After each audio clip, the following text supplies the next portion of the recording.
நிர்மலா சீதாராமனை சீமான் சந்தித்து உண்மைதான், ஆதாரம் இதோ ஆதாரங்களுடன் விளக்குகிறேன் அப்படின்னு யூடியூப் ரெட்டர்ஸ் வந்து ஒரு வீடியோ போட்டிருக்காரு. கிட்டத்தட்ட 30 to 38 நிமிஷம் அந்த வீடியோ இருக்குது.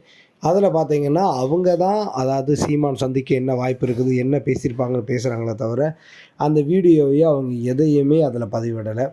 ஸோ குறிப்பாக வந்து திமுகவுக்கு முட்டுக் கொடுக்கணும் அப்படிங்கிற ஒரே ஒரு காரணத்துக்காக சீமான் பேசியிருந்தால் என்னெல்லாம் பேசியிருக்கலாம், என்னென்ன வாய்ப்பு இருக்குது, அவங்ககிட்ட எவ்வளோ காசு வாங்கியிருப்பார் அப்படிங்கிற மாதிரி சும்மா அப்படியே அள்ளி விட்டுருக்காரு யூடியூப் ரூட்டர்ஸ். முன்னாடி காலங்கள்லாம் பார்த்தீங்கன்னா திமுகவுக்கு எதிராக குறிப்பாக வந்து ரொம்ப சரியாக பேசுகிற ஆளாக இருந்தார். இப்போ காலகட்டங்களில் பார்த்தீங்கன்னா அவர் வந்து நாம் தமிழர் கட்சிக்கு எதிராகவே செயல்படணுங்கிற ஒரே ஒரு எண்ணத்தில் மட்டுமே தன்னோட வீடியோவை பதிவிட்டார்.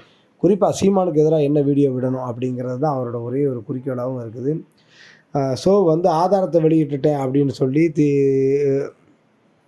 குறிப்பாக வந்து இதோ ஆதாரம் அப்படின்னு சொல்லிட்டு பார்த்திங்கன்னா சந்தித்தது உண்மை தான். நேற்று வந்து ஐடிசி ஹோட்டலில் வந்து சந்திச்சிருக்காங்க.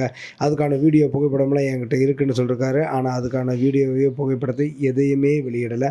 சும்மா ஒரு ஃபோட்டோஷாப் பண்ண ஒரே ஒரு ஃபோட்டோ மாதிரி ஒன்றை மாத்திரம் வச்சு விட்டுட்டு இதுதான் அவங்க சந்தித்தது அப்படின்னு சொல்லியிருக்காரு. ஸோ இதை பற்றி நீங்கள் என்ன நினைக்கிறேன்னு மறக்காமல் சொல்லுங்கள். இந்த திமுக ஊடகங்கள் சீமானோட வளர்ச்சியை தடுக்கிறதுக்காக யூடியூப் ரூட்டர்ஸ் போன்ற ஆளுகளை வச்சுக்கிட்டு தடுக்க முயற்சி பண்ணுறாங்க.